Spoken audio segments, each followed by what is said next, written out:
మాతృదేవోభవ. ఏమియు చేతకాక మనసింతయు కట్టగలేక, జగన్మాత ఏమియు చేతకాక మనసింతయు కట్టగలేక, నీదు నెమ్మోమును చూచుచుందు మొగమోటమి లేదు రవంత దీనిలో. ఏమియు చేతగాక మనసింతయు కట్టగలేక, నీదు నెమ్మోమును చూచుచుందు మొగమోటమి లేదు రవంత దీనిలో. ఈ మది మాయయంట ఇది ఏడ్చెడి ఈ జగమెల్ల మాయయంట, ఈ మది మాయయంట ఇది ఏడ్చెడి ఈ జగమెల్ల మాయయంట. ఓ మహిళామణి, ఓ మహిళామణి, కడకయోమయమయ్యను సృష్టి అంతయున్, కడకయోమయమయ్యను సృష్టి అంతయున్. ఏబిఎన్ ఆంధ్రజ్యోతి ప్రేక్షక మహాశయులందరికీ నవజీవన వేదం అనే కార్యక్రమంలో 1502వ భాగానికి, ప్రత్యేకించి లలితా సహస్రానికి సాగుతున్న సామాజిక వ్యాఖ్యలో 202వ భాగానికి స్వాగతం పలుకుతాం. ఏమియు చేయలేక మనసింతయు కట్టగలేక, నీదు నెమ్మోమును చూచుచుందు మొగమోటమి లేదు రవంత దీనిలో. ఈ జగత్తత్వం, మన జీవిత తత్వం మనకు అర్థం కావడం కష్టంగా ఉన్నప్పుడండి చేయాల్సిన పని ఏమిటంటే ఇంట్లో దేవుడు ఫోటో కేసి చూడాలి. ఈ సృష్టిలో ఇతర పదార్థాల కేసి చూడకూడదు. ఎందుకంటే ఆ పదార్థాలన్నిటికీ మనం రూపాన్ని బట్టి ఓ పేరు పెట్టాం. ఆ వస్తువును చూసినప్పుడు ఆ రూపం కారణంగా, ఆ పేరు కారణంగా ఆ భావమే కలుగుతుంది, కానీ దైవభావం కలగదు. అన్నీ దేవుడే అన్నీ దేవుడే అని చెప్పడం తేలికే. కానీ విగ్రహారాధన ఎందుకు అవసరమో అంటే, దేవాలయాలు ఎందుకు అవసరమో అంటే, మనం వాటిని కాపాడుకోవలసిన అవసరం ఎందుకు ఉంది అంటే, అన్ని వస్తువులకి తలో పేరు పెట్టినట్టే పోనీ ఒక వస్తువుకు దేవుడని పేరెట్టాం అలా అనుకుందాం, విషయం అర్థమవుతుంది. అది దేవుడా కదా తర్వాత. ఈ రాళ్ళన్నీ దేవుడు కానప్పుడు ఆ రాయి దేవుడు అవుతుంది అనే పిచ్చి ప్రశ్నకి ఇది సమాధానం. ఈ రాయి మాత్రం రాయి ఎందుకయింది? ఈ రాయిని రాయి అని మనం పేరు పెట్టాం, అలాగే రాయిని దేవుడు అని పేరు పెట్టాం అనుకోరాదా?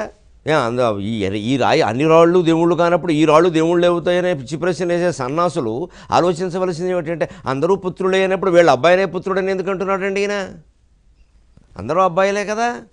ఆయన పుత్రుడు అనుకున్నాడు, అబ్బాయి అనుకున్నాడు, అలవాటు పడ్డాడు, అందుకని ఆయనే పుత్రుడు అని అనిపిస్తుంది, ఇంకోటి పుత్రుడు అని అనిపించదు.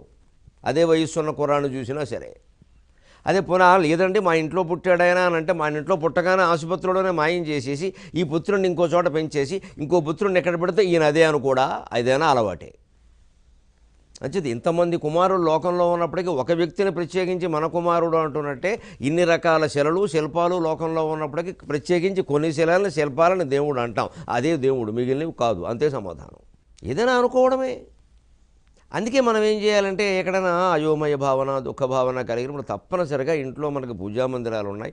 అదిగాక అన్ని గదుల్లోనూ వేళ భక్తి పెరిగిన కారణంగా ఏదో ఒక క్యాలెండరో ఓ ఫోటోయో ఓ శిల్పమో ఓ బొమ్మ ఏదో ఉంది కాబట్టి అక్కడికి వెళ్ళిపోవడమే. ఎందుకంటే అక్కడ వెంటనే ఈ జగత్తునంతా శాసించేటువంటి శక్తి ఇక్కడ రూపంలో ఉందనే భావన మన మనస్సులో ఉంది. యద్భావం తద్భవతి, భావనాత్మకం జగత్తు. స్పష్టంగా అన్ని శాస్త్రాలు చెప్పాయి, నీ భావనలోనే ఉంది అంతా, ఇంకెక్కడా లేదు.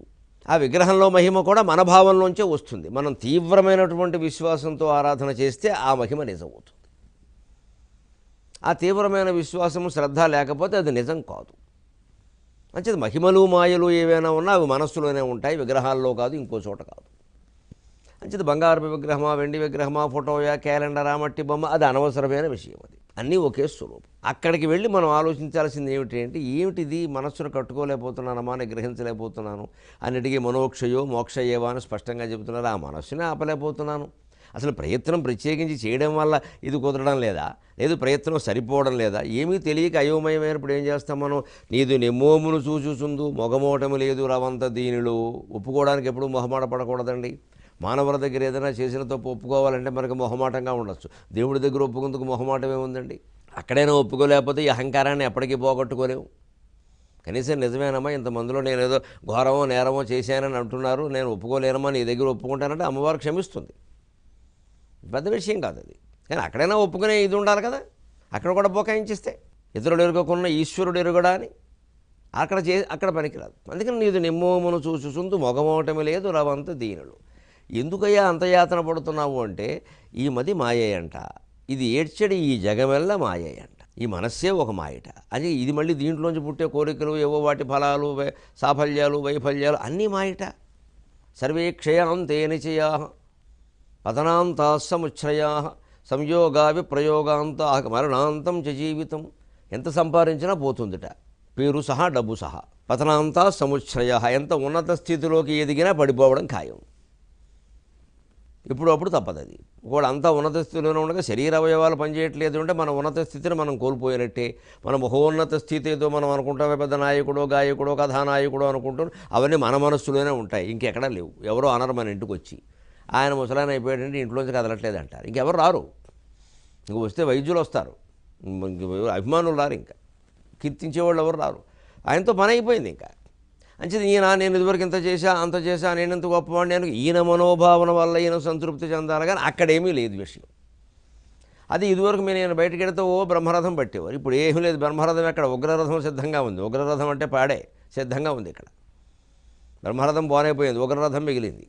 అంచేతను 60 ఏళ్ళు దాటి ఆ వయస్సు ఇచ్చినట్టు సిద్ధపడిపోవాలి. ఇంకా మన ఇంటికి ఎవరో రారు, మనం ఒంటరిగానే ఉండాలి, మన పని ఏదో మనం చేసుకోవాలి, మనం గుళ్ళు దుడుచుకుంటూ గుళ్ళో దండం పెట్టుకుంటూ కూర్చోవడమే, ఇంకెవరి నుంచి ఏం ఆశించొద్దు.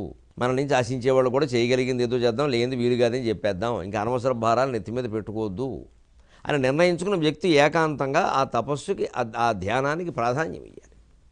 అప్పుడు ఈ భక్తి తీవ్రత కారణంగా ఖచ్చితంగా జగత్తత్వం అతనికి అర్థమై తీరుతుంది. ఓ మహిళామణి కడక అయోమయమయ్యను సృష్టి ఎంతయును. ఏమీ అర్థం కాక అయోమయమైందను. అయోమయం అంటే ఇనప గోడ కట్టేసిన విధానం. అయస్సు అంటే ఇనుము, అయస్కాంతం అంటారు. ఇనుమును ఆకర్షిస్తుంది కాబట్టి మ్యాగ్నెట్ని అయస్కాంతం అంటారు. సూర్యుడిని ఆకర్షిస్తే సూర్యకాంతం అంటారు. సూర్యకాంతం అని అంటారు. చంద్రకిరణాలను ఆకర్షిస్తే చంద్రకాంతం అని అంటారు. అంచేత ఆ అయోమయ స్థితిలో కూడా మనం చేయవలసింది అమ్మవారి ప్రార్థనే. ఆ ప్రార్థననే భగవద్గీతలో ఏమన్నాడు, జిజ్ఞాసుహు అన్నాడు. ఆ ప్రార్థన చేసేవాడిని అన్నాడు కృష్ణుడు. జిజ్ఞాసుహు, జ్ఞాతుమిచ్చా, తెలుసుకోవాలనే కోరిక వీడికి బాగా ఉందయ్యా, లేకపోతే ఇన్ని మాటలు ఇన్ని పద్యాలు ఎందుకు రాస్తున్నాడు ఇష్టదైవం పేరు మీద, అందుకని ఇతనికి తెలియజేద్దాం. ఆ తపనే మనకి తెలియజేసేలా చేస్తుంది. ఏమియు చేతగాక మనసింతయు కట్టగలేక నీదు నెమ్మోమును చూచుచుండు మొగమోటమి లేదు రవంత దీనిలో ఈ మది మాయయంట, ఇది ఏడ్చండి జగమెల్ల మాయయంట, ఓ మహిళామణి కడకయోమయమయ్యను సృష్టి ఎంతయున్. ఈ అయోమయమైనటువంటి సృష్టిని మనం అవగాహన చేసుకునే ప్రయత్నంలోనే 292వ నామంలో ఉన్నాం. పురుషార్థప్రదా పూర్ణ భోగిని భువనేశ్వరి పూర్ణాయై నమః. పూర్ణాయై నమః, పూర్ణమైనటువంటి పదార్థంగా అమ్మవారికి మనం నమస్కారం చేస్తాం. 292వ నామం. ఇందులోనే పూర్ణస్వరూపానికి మన పెద్దల పూర్వం చెప్పినటువంటిది చెప్పుకున్నాం. పూర్ణమదః పూర్ణమిదం పూర్ణాత్ పూర్ణముదచ్యతే పూర్ణస్య పూర్ణమాదాయ పూర్ణమేవావశిష్యతే. అక్కడ ఉన్నది పూర్ణమే, ఇక్కడ ఉన్నది పూర్ణమేనయ్యా. పూర్ణం నుంచి ఎప్పుడు పూర్ణ పదార్థమే ఉదయిస్తుందయ్యా. దాని నుంచి పూర్ణాన్ని తీసినా పూర్ణమే, కలిపినా పూర్ణమేనయ్యా. ఏదైనా వచ్చేది పూర్ణమేనయ్యా, చివరికి మిగిలేది పూర్ణమేనయ్యా. ఉన్నదంతా ఒకే ఒక పదార్థం. అది అర్థమైతే నీకు సృష్టి అర్థమైనట్టే. పూర్ణంబూరులు అర్థమైనా కూడా ఇది అర్థం. పూర్ణంబూరులో లోపల ఇంకేం ఉండదు, ఇంక ఒట్టి పూర్ణమే, అంతా తీపే. అందులో మళ్ళీ ఈ మధ్య బూరెల్లో కూడా ఏమిటో కొబ్బరి ముక్కలు వేసి నూపప్పు వేసి రకరకాల ఓవర్ యాక్షన్లు చేస్తున్నారు. చేయకూడదు. ఇదంతా మనం పిండి వంటలను కూడా పాడు చేసుకుంటున్నాం. పూర్వం సంప్రదాయ పద్ధతులే ఎప్పుడూ మంచివి, అనేక విషయాల్లో అవే మంచివి. ఏమైనా కొన్ని పొరపాటైన నమ్మకాలు లాంటివి ఉంటే మన విజ్ఞానంతో దాన్ని సరిచేసుకోవచ్చు. కానీ ఆహారం విషయంలో, భాష విషయంలో, వేషం విషయంలో, ఆచార సంప్రదాయాలన్నింటినీ పూర్వం నుంచి వస్తున్న పద్ధతిని కులాచారం, మతాచారం, ప్రాంతీయాచారం, అలాగే కుటుంబాచారం, వాటిని ఎప్పుడూ కొనసాగించాలి. ఏవో చిన్న చిన్న మార్పులు మామూలుగా ఉంటాయి, కానీ మరి విపరీతమైపోకూడదు. పిండి వంటల్లో కూడా ఈ మధ్య రకరకాలు కలిపేస్తున్నారు. అలా కలిపేయకూడదని. ఆ పూర్ణం బూరె అంటే పూర్ణం బూరె, ఇంకేం ఉండకూడదు అందులో. అది ఆ లోపల శనగపిండి అరగడం కష్టం. శనగపప్పుతో చేస్తారు కదా, అని అరగడం కష్టం. అందుకని లోపల నెయ్యి వేస్తారు. బ్రాహ్మణులు బూరికి చిల్లు పెట్టి నెయ్యి వేస్తారండి, ఆస్తులు ఎరిగిపోయారు. ఆక్షేపించడం కాదు, ఆస్తులు అరిగిపోవడం కాదు, మొన్న అన్నం అరిగిపోవాలంటే నెయ్యి వేయాలి అక్కడ, లేకపోతే అరగదండి. ఇప్పుడే తోచిన ఒక అద్భుతమైన ఆలోచనని మీ ముందు పెడుతున్నానండి ఈ క్షణం విరామంలో. పూర్ణంబూరి అరగాలంటే లోపల కన్నం పెట్టాలి, నెయ్యి వెయ్యాలి. అందుకే దానికి సరదాకి ఏమనేవారంటే, అబ్బాయి నన్ను ముంచకపోతే నిన్ను ముంచుతానంటుందిరా బోరి, ముంచు అనేవారు. దగ్గరుండి వేయించేవారు పెద్దవాళ్ళు. కుర్రాడు ఎవరైనా నాకు నెయ్యి ఇష్టం, నెయ్యి ఇష్టం లేనివాడు ఏం పనికొస్తావరా, ఏం పనికొస్తావరా అంటే అనేక విషయాలు ఉన్నాయి. ఎందుకంటే నెయ్యి వాటిన్నిటికీ ఉపయోగిస్తుంది. ఆక్షేపించేవారు. ఇందులో గమనించండి, నెయ్యి ఏమిటి? పూర్ణంబూరి, పూర్ణం అనేది పరమాత్మకి సంకేతం, పూర్ణతత్వానికి సంకేతం అయితే, మరి దాంట్లో వేలు పెట్టి పొడిచి రంధ్రం చేయడం అదే జగన్మాయ. అందులో మాయ ప్రవేశించి అత్యతిష్ట దశాంగుళం, ఆ 10 అంగుళాలే వేలు పెట్టి కన్నం పొడవడం, ఆ 10 అంగుళాలే ఈ సృష్టి. సభూమిం విశ్వతో వృత్వా అత్యతిష్ట దశాంగుళం, ఈ సృష్టి. ఇది అర్థం కావాలంటే అందులో నెయ్యి పోయాలి. నెయ్యి ఏమిటి సంగతి? నెయ్యి ఏమిటి? ఎన్ని సంస్కారాలు జరిగితే పాలు నెయ్యిగా మారాయండి. పచ్చిపాలు కాచడం ఒక సంస్కారం, దానికి తోడు పెట్టడం ఒక సంస్కారం, అది పెరుగయ్యాక చిలకడం ఒక సంస్కారం, ఆ వచ్చినటువంటి వెన్నను కరిగించడం ఒక సంస్కారం, అప్పుడు నెయ్యి వచ్చింది. సరిగ్గా జీవితాన్ని కూడా కాచడము అంటే బ్రహ్మచర్యం. కాస్త సెగగానే ఉంటుంది. మరి బ్రహ్మచర్యం నిజంగా పాటిస్తే తట్టుకోవడం చాలా కష్టం. అమ్మాయిలు అబ్బాయిలు బ్రహ్మచర్యం పాటించాలంటే ఒకళ్ళ యావ ఒకళ్ళు ఉండకూడదంటే పూర్వమే కష్టంగా ఉండేది, ఈ కాలంలో మరీ కష్టం. వాతావరణమే మార్చేస్తుంది మనుషుల్ని. ఖచ్చితంగా బ్రహ్మచర్యం నిజంగా కష్టం కాదు. కాచడం లాంటిది, సెగ లాంటిది. సెగ కాపు తట్టుకోవాలి, ఆ వేడి తట్టుకోవాలంటే కష్టం. తర్వాత తోడు పెట్టాం కాచిన పాలకి, అదే పెళ్ళి, తోడు నీడ. ఆ తర్వాత పెరుగు, ఓ సంసారం ఏర్పడింది, గడ్డగట్టేసింది. అప్పటికే మనిషి బతుకు గడ్డగట్టేసింది. ఎందుకంటే అంతకుముందు బ్రహ్మచర్యంలో ఉండగా సన్యాసం పుచ్చుకొని జ్ఞానం పొందగలిగితే అయిపోయింది, జీవితం ఇంక తేలికైపోయింది.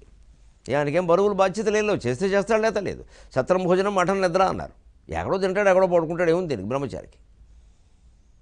ఏవో 2 గుడ్డలు ఉంటే చాలు, ఓ దండే ఉంటే చాలా ఆరేసుకుంటాడు, లేదా గోడమే ఆరేస్తాడు.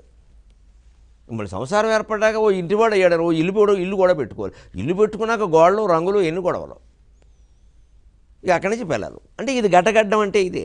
దాన్ని చిలకమన్నారు. ఆ సంసార జీవితాన్ని చిలుకు చిలుకు ఘోష ప్రఘోషమధనేన మధోధో గుణేనా అని కృష్ణకర్ణామృతంలో చెక్కినట్టుగా, ఘోషాలయేషు దధిమంధన తీవ్ర ఘోషాక రోషాత్ కలిం విదధతే కకుభశ్చ కుంభాక శ్రీవేంకటాచలపతే తవ సుప్రభాతం. ఆ గొల్ల గూడెంలో జరుగుతున్నటువంటి మథనం ఉంది. ఆ మథనపు కవపు సబడులు వినపడుతున్నాయి. వెంకటేశ్వర స్వామి నిద్రలేవయ్యా అన్నారు. మన జీవితాన్ని కూడా ఆ మథనం ఏర్పడిన వైవాహిక జీవితంలో దాన్ని చిలకాలి. కెలకూడదు, చిలకాలి. కెలిగితే వాసన వస్తుంది, చిలికితే వెన్న వస్తుంది. వెన్న కావాలా, వాసన కావాలా? అంచేత గృహస్థ జీవితాన్ని, గరహస్థ్య పదాన్ని ఎప్పుడైతే చిలికాము, దాని సారాన్ని గ్రహించడం మొదలుపెట్టాము, నవనీతం కొత్తగా తీయబడింది. అది అవగాహన, జ్ఞానం.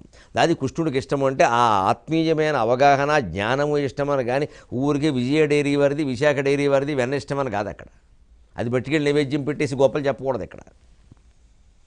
ఈ జీవితాన్ని వెన్నగా చేశావా, సారం ఏమిటో తీసావా, నవనీతం. ఎప్పటికప్పుడు కొత్త విషయాల నుంచి గ్రహించాలి. నవనీతం అంటే పాతది కాదు, ఎంతసేపు నవనీతం. కొత్తగా మనకు ఎదురవుతున్న అనుభవాల నుంచి కొత్తది తీసుకోవాలి. అప్పుడు జీవితం నవనీతంలాగే ఉంటుంది. ఆ నవనీతాన్ని కాచాం చిట్ట చివరి సంస్కరణ, అప్పుడు నెయ్యి వచ్చింది. అంచేత ఆ సారాన్ని యజ్ఞంలో ఎప్పుడు నెయ్యి వేస్తారు. పాలు, పెరుగు, వెన్న ఏది పడితే అది వేసేయరు.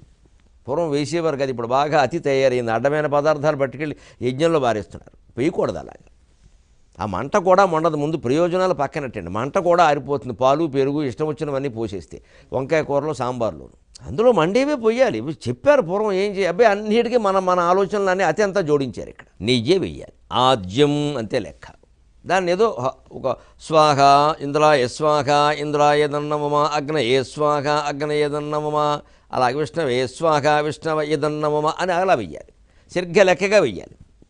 పితృకార్యాల్లో అయితే ఖచ్చితంగా ఎంత వేయాలో తూకం పెట్టి చెబుతారు. నీ ఇష్టం వచ్చినట్టు వేస్తే ఊరుకోరు. అక్కడ అరటి దొన్నెలు పెడతారు. దాంట్లో 1 2 3 4 అని ఖచ్చితంగా వేస్తారు. ఓ దాంట్లో 1, రెండో దాంట్లో 2, ఇలా ఏదో 3, ఒక దాంట్లో మళ్ళీ కలిపి వస్తాయి. అంత లెక్కే. మనకు దొరికింది కదా అని గిన్నెత్తి పోసేయకూడదు. ఇంత లెక్కగా నీ జీవితాన్ని బ్రహ్మచర్యం ద్వారా కాచి, గృహస్థాశ్రమం ద్వారా తోడును సంపాదించి, సంసారాశ్రమాన్ని పెరుగు చిలికినట్టు చిలకడం ద్వారా దాని సారాంశాన్ని వానప్రస్థం రూపంలో, వెన్న రూపంలో తీసి, చివరికి దాన్ని సన్యాసం రూపంలో, బ్రహ్మజ్ఞాన రూపంలో ఆద్యం చేసి పరమేశ్వరునికి యజ్ఞంలో ఆహుతి ఇయ్యవయ్యా అని చెబుతున్నటువంటి ధర్మం హిందూ ధర్మం. ఇప్పుడు యజ్ఞ సంస్కృతి ఎంత గొప్పదో గ్రహించండి. మహర్షి దయానంద సరస్వతి యజ్ఞం యజ్ఞం యజ్ఞం అని ఎందుకు మొత్తుకున్నాడో అర్థమవుతుంది. ఆర్య సమాజం అంటే యజ్ఞం. వాళ్ళు యజ్ఞానికి ప్రాధాన్యం ఇస్తారు, వేదానికి ప్రాధాన్యం ఇస్తారు. వేదాన్ని వదిలేసాం, యజ్ఞాలేమో ఊరికే బొమ్మల పెళ్ళిళ్ళలాగా చేస్తున్నాం అంతే. ఇక్కడ కోరికలు తీరడానికి యజ్ఞాలు చేస్తూ కూర్చున్నాం. ఇక్కడ ఈ సంపూర్ణమైన జీవితాన్ని సమర్పించవయ్యా అంటే, ఇప్పుడు ఆ పూర్ణంబూరులో కూడా నెయ్యి ఎందుకు వేస్తారు అంటే, ఆ నెయ్యినే కదా యజ్ఞంలో సమర్పించేది. అంచేది ఈ నెయ్యి దేనికి ప్రత్యేక, మనం అవగాహన చేసుకోవడానికి ప్రత్యేక. పూర్ణతత్వం నీకు అవగాహన కావాలి అంటే నీ జీవితాన్ని మధించి మధించి మధించి కాచి తోడుపెట్టి మధించి మధించి చివరికి తీసినటువంటి నెయ్యిని దానికి సమర్పించు. ఆ పూర్ణంబూరులో వై, అప్పుడు పూర్ణంబూరు తిను. నీకు మాధుర్యం ఆస్వాదన తెలిసినట్టే. బ్రహ్మమేధయా మధుమేధయా బ్రహ్మమేవ మధుమేధయా అని అర్థమైపోతుంది ఈ జగత్తు. అది బ్రహ్మజ్ఞానం, బ్రహ్మమేధయ. ఇది మధుమేధయ. ఈ లోకంలో ఏవో రాగద్వేషాలు ఇష్టాయిష్టాలు ఉన్నాయి, అదే మధుమేధ. ఆ బ్రహ్మమేవ మధుమేధయ. ఆ బ్రహ్మ ఇలా కనపడుతున్నాడయా, అంతకంటే ఏం లేదయ్యా. అది లెక్క. ముందు ముందు మనకు భోగిని అన్న చోట ఆ విషయం కూడా వస్తుంది. ఒక పూర్ణంబూరు తినడంలో తెలుగువాడు ఇంత కనిపెట్టాడండి. ఇప్పటికిప్పుడు నాకు తోచిన ఆలోచన కూడా చెబుతున్నాను. ఈ నెయ్యి కలపడం అనేది కేవలం ఇప్పుడు షూటింగ్లో కూర్చున్నాక ఇప్పుడు చెబుతుంటే తోచింది. మనం ఆ దృష్టితో ఉంటే తోస్తాయి. నాకేమిటి మీకేమిటి? ఆయనకు తోచింది ఏదో పూర్వజన్మ సుకృతం అని తోసేయకూడదు. మీకు తోస్తాయి, ఆలోచిస్తే తోస్తాయి. పూర్ణంబూరుల్లో ఇంకా కొత్త రకం వచ్చేయడం అలా ఆలోచిస్తే అవే తోస్తాయి, ఇలా ఆలోచిస్తే ఇవి తోస్తాయి. ఇలా ఆలోచించాలో నిర్ణయించుకోండి. ఏది ఆలోచిస్తే అది తోస్తుందండి. ఆలోచించకుండానే ఎలా తోస్తుంది? తోచడమే సుకృతం అంటే ఇక మిగిలిన వాళ్ళు ఆలోచించడం మానేస్తారు. అందరూ ఆలోచించాలి, అందరూ తపన పడాలి, నిష్పక్షపాతంగా తపన పడాలి. నాకు తెలుసున్నదే నిజం, అదే బయటికి రావాలని పరిశోధనలు చేయకూడదు. ఎప్పుడు ఏది వస్తుందో అది మనం ఒప్పుకుందుకు సిద్ధపడి పరిశోధన చేయాలి. సత్యం అంటే అంతే. అందుకే శాస్త్రజ్ఞులు చేసిన పరిశోధన కూడా చూడండి. తర్వాత ఏదో ఒకరు అవరోధాన్ని ఇంకోరు కాదన్న వాళ్ళు పరిశోధన చేశారు. ఆ చేసినప్పుడు ఏదో అందులో తేడా ఉందని రుజువైంది. కాదంటే కాదంటారు. దానికి అంత మాత్రం చేత పూర్వం వాళ్ళు అజ్ఞానం అనాల్సిన పని లేదు. అలాగని పూర్వంలోనే మొత్తం అంతా ఉందండి, ఇంక వీళ్ళు కొత్తగా చేసేది ఏముందండి, వీళ్ళ తలక ఆయన ఆక్షేపించాల్సిన పని కూడా లేదు. ఈ రెండూ పొరపాట్లే. ప్రాచీనాన్ని సమర్థించడం కోసం నవీనాన్ని వ్యతిరేకించక్కల, నవీనాన్ని సమర్థించడం కోసం ప్రాచీనాన్ని వ్యతిరేకించక్కల. ప్రాచీన నవీన మార్గాల సమ్మేళనమే భారతీయ సంస్కృతి, మానవ జీవితం. అటువంటి పూర్ణత్వాన్ని నుంచే ఈ సృష్టి ఏర్పడింది. దాన్ని తిరిగి నువ్వు తెలుసుకోవాలంటే ఈ విడిపోయినటువంటి సృష్టిని నేతి రూపంలో, జీవిత అవగాహన రూపంలో నేతిని పూర్ణంలో వేసినట్టుగా దానికి నువ్వు సమర్పించాలయ్యా అని చెప్పడానికే మనకు ఉదాహరణ ఏమిటి అంటే, పూర్ణం అనేదాన్ని పూర్ణానుస్వారం రూపంలో చూపిస్తారు. సరిగ్గా విసర్గలు అనే మాట గమనించండి. పూర్ణానుస్వారంలో ఒక సున్న ఉంటే విసర్గలలో 2 సున్నలు ఉంటాయి. సరిగ్గా మన సంస్కృత అక్షరమాల అదే దాన్నే అనుసరించినటువంటి తెలుగు అక్షరమాల గమనిద్దామండి. ఈ అక్షరం అని ఎందుకన్నారో కూడా అర్థమవుతుంది. ఆ మొదలుకొని క్ష వరకు ఉండేది అక్షరం. అదే అకారంతో మొదలవుతుంది, క్షాతో ముగుస్తుంది. ఇవో తర్వాత బండిరాలు, అళాలు ఇవన్నీ రూపాంతరాలుగా ఏర్పడ్డాయి. నిజానికి క్షకారంతో ముగియడమే. ఆ మాటకు వస్తే హకారంతోనే ముగుస్తుంది. ఇంకా క్షకారం కూడా తర్వాత కాకేంద్ర సావత్తు పలుకుబడిలో మారింది అని చెబుతారు. ఏదైనా అక్షరం అనడానికి క్షరము కానిది. మామూలుగా చెప్పాలంటే మనం మాట్లాడిన మాటలు ఇదివరకు ఏమవుతాయో తెలిసేది కాదు. ఇప్పుడంటే ఏవో రికార్డు అవుతున్నాయి, ఉంటున్నాయి. కానీ అదే అక్షర రూపంలో పెడితే శాశ్వతంగా ఉంటాయి. ఓ పుస్తకంలో ఉంటే ఎన్నేళ్లకైనా ఉంటాయి. మన పూర్వం పుస్తకాలు దొరకబట్టే కదా, తాటాకి పుస్తకాలు దొరకబట్టి అచ్చు పుస్తకాలు అచ్చు వేసాం. అచ్చు పుస్తకాలు దొరకబట్టి ఈవేళ చదువుకుంటున్నాం. ఇవాళ ధ్వనినే ముద్రించేటువంటి అవకాశాలు వచ్చే. పూర్వం ఈ అవకాశాలు లేవు. నవీన వైజ్ఞానికతను ఎప్పుడూ మనం అభినందించాలి. ప్రాచీన వైజ్ఞానికతకు అది పరంపరగా వచ్చింది అని గమనించాలి తప్ప పూర్వులు అజ్ఞానులు అని మాట్లాడకూడదు. అలాగే పూర్వులు జ్ఞానులు అన్నంత మాత్రాన్ని ఇంకా కనిపెట్టేది ఏమీ లేదని అసలే మాట్లాడకూడదు. అది మరింత మూర్ఖత్వం, చేదస్థం అవుతుంది. ఖచ్చితంగా మనం చెప్పింది ఏదైనా వాడు తప్పు అని శాస్త్ర పరిశోధనలో రుజువైతే నిజమేనండి, నాకున్న అవగాహనతో నేను ఏదో చెప్పాను, పొరపాటు అయితే అంగీకరిస్తున్నాం. ఏమిటట అందులో పెద్ద కొంపలు అంటుకునేది దానికి. ఇందులో అహంకారానికి పోవలసింది ఏం లేదు అక్కడ. అలా చూస్తే చూడండి, పూర్ణానుస్వారం పూర్ణబిందువు, విసర్గలు 2 సున్నాలు. సరిగ్గా విసర్గ మాట చూడండి. నిజంగా అది పూర్ణం అంటే పూర్ణ పదార్థం. విసర్గ అంటే విగతమై, సర్గ అంటే సృష్టిగా ఏర్పడింది. సర్గ అంటే సృష్టి. సర్గస్థిత్యవహారహేతు అని పద్యం రాస్తాడు ధూర్జటి వినాయకుడు స్మరిస్తూ. సర్గ అంటే సృష్టి, స్థితి అంటే స్థితి కల్పన, అవహారము అంటే సంహారం. సర్గ అంటే సృష్టి. సర్గశ్చ ప్రతిసర్గశ్చ వంశో మన్వంతరాణి చ వంశానుచరితం చేతి పురాణం పంచలక్షణం. పురాణంలో 5 లక్షణాలు ఉంటాయి. 5 జాగ్రత్తలు తీసుకోవాలి. నవల రాసేందుకు ఏదో పద్ధతి ఉన్నట్టే, కథ రాసేందుకు ఓ పద్ధతి ఉన్నట్టే, కావ్యం రాసేందుకు ఓ పద్ధతి ఉన్నట్టే, పురాణం రాయడానికి పద్ధతి ఏమిటంటే అందులో సర్గ సృష్టి, ప్రతిసర్గ మళ్ళీ ప్రళయాంతరం పునఃసృష్టి, అలాగే వంశం ఒక రాజవంశ చరిత్ర, ఋషుల వంశాలు, వంశానుచరితము ఇలాంటివన్నీ ఉండాలి. అంచేత పురాణాలకు చరిత్రలే మూలం.